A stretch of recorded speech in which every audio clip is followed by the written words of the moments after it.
Hello everyone, and welcome to my Days of Our Lives official. I hope everyone is having a wonderful day. Before we begin, please hit the subscribe button and give this video a thumbs up.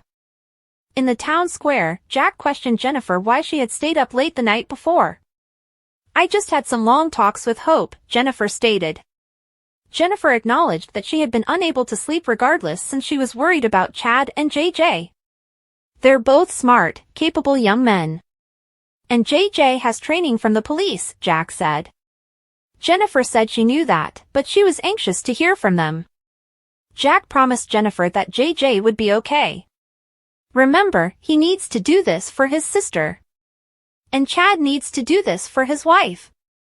And you and we need to believe that they will succeed in their mission. For our daughter." "For Abigail," Jack said. At the Brady pub, Kayla, Steve, and Roman grieved that Julie would have to face Christmas without her spouse. "The hanging of the Horton ornaments will definitely be bittersweet this year," Roman remarked. "Julie is going to need her family and friends around now more than ever," Steve concurred. "She's not the only one," Hope said as she walked into the pub. Kayla and Roman hugged Hope. "How are you holding up?" Steve inquired. "You know, it's Julie that I worry about," Hope said. Steve's phone alarm beeped, and he offered to reschedule his meeting with Jack. "No. I understand. I know what's going on," Hope said. Steve questioned how long Hope would stay in town, and she underlined that she needed to return to Bo. Hope insisted that Steve meet up with Jack, and Steve grudgingly consented. Love General Hospital, B&B, Days, or other soaps? Join the debate on our SC forums. Click here to interact with fans and get into discussions immediately. "Please know that we are always thinking of you and Bo," Steve replied. "We heard that he squeezed your hand the other day," Kayla added. Hope admitted that the hand squeeze had been a false alarm. Steve reiterated that Bo will wake up and begged Hope to keep the faith. "Always," Hope said. Steve hugged Hope goodbye and departed. As Hope commented, she was pleased that Julie had so much support, so she sighed. "Have either one of you met my father's long-lost grandson?" Hope asked. Roman, Kayla, and Hope chatted about the new Doug, and Hope admitted she was concerned.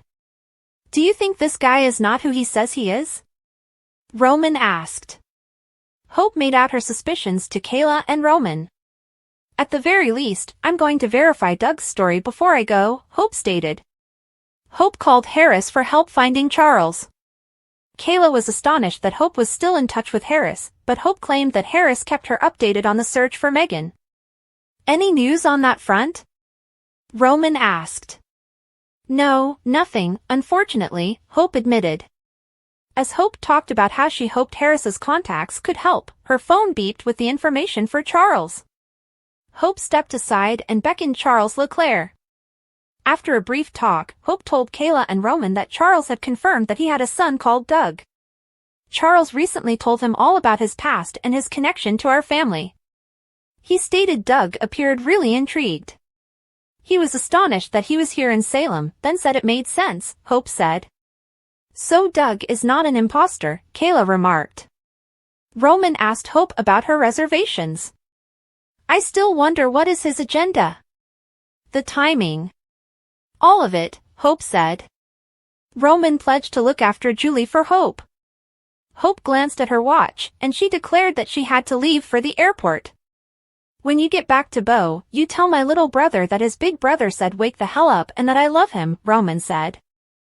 Hope grinned. "I tell him that every day," Hope said. Hope hugged Roman and Kayla farewell, and she went. Steve met up with Jack in the cafe in the plaza. "I'm worried about JJ and Chad. They're going into this whole Clyde thing totally blind," Jack said. "Maybe not totally," Steve answered.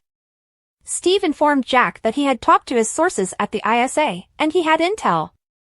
In the Horton living room, the young man who called himself Doug Williams glanced at the photo of the Horton clan on the mantel. Doug gazed in his palm at Alice's diamond necklace, which he had stolen. Doug thought about it when he watched through the Horton living room window, and Julie talked about the diamond necklace when the family looked at the time capsule. Hey, Doug, Julie stated. Doug startled out of his memory, and he slipped the necklace in his pocket. Just looking at all the family photos, Doug added. Julie invited Doug to ask her any questions. Most of those are my relatives. Your grandfather didn't have a lot of blood relatives, just your father and Hope, of course, Julie said.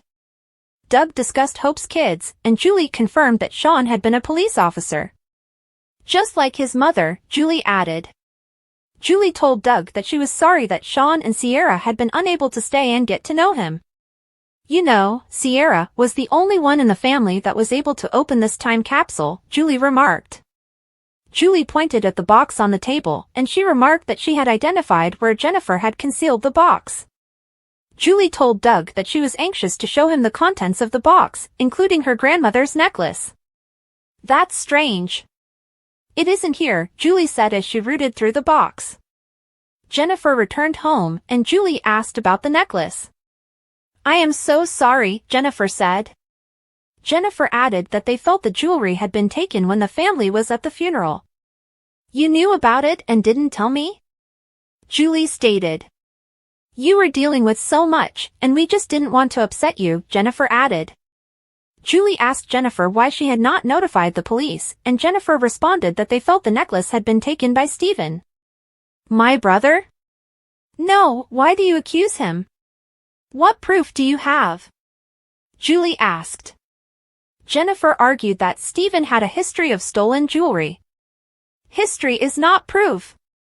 He's changed. Julie countered. Julie told Jennifer that Stephen had had an encounter in a monastery. He had an epiphany. You may not believe it, but I believe it, Julie said. Julie maintained that her brother had a decent heart. He had the opportunity. Do you recall when we were leaving for the funeral? Jennifer asked. Julie remembered she had returned to the house when Stephen had gone inside to fetch his phone. That does not mean that he stole the necklace, Julie added. Who else could it have been? Jennifer asked. Julie cautioned Jennifer that she was leaping to conclusions. Nobody who knows us could have done this to us. No, dear, it had to be a stranger, Julie said. Doug thought about how he had slipped into the living room after Julie went for the burial. Doug brushed off the memories of his crime. We wondered if it could have been a random stranger. But then, why would they just take the necklace? Nothing else was missing. And if it was a random stranger, how would they even know there was a jewelry in here to steal? Jennifer asked. Julie shook her head no, and she stated she was sure that her brother had not taken it.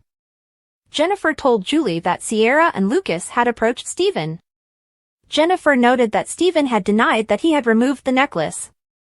I know it's not my place, but didn't you say that your brother left town in a hurry? And that his favored manner of getting in and out of the residence was through a window? Doug asked.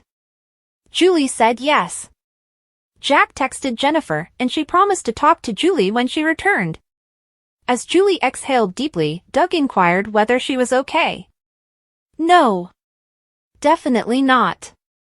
It meant so much to me that my brother came to the memorial ceremony. I hadn't seen him in so long, and he was a lifeline. He was a blessing, Julie said. Julie held back her tears, and she mourned that Stephen had been accused by his own family. It can't be. It would break my heart, Julie said. Julie, I think there's something that you should know, Doug added. Julie stared hopefully at Doug.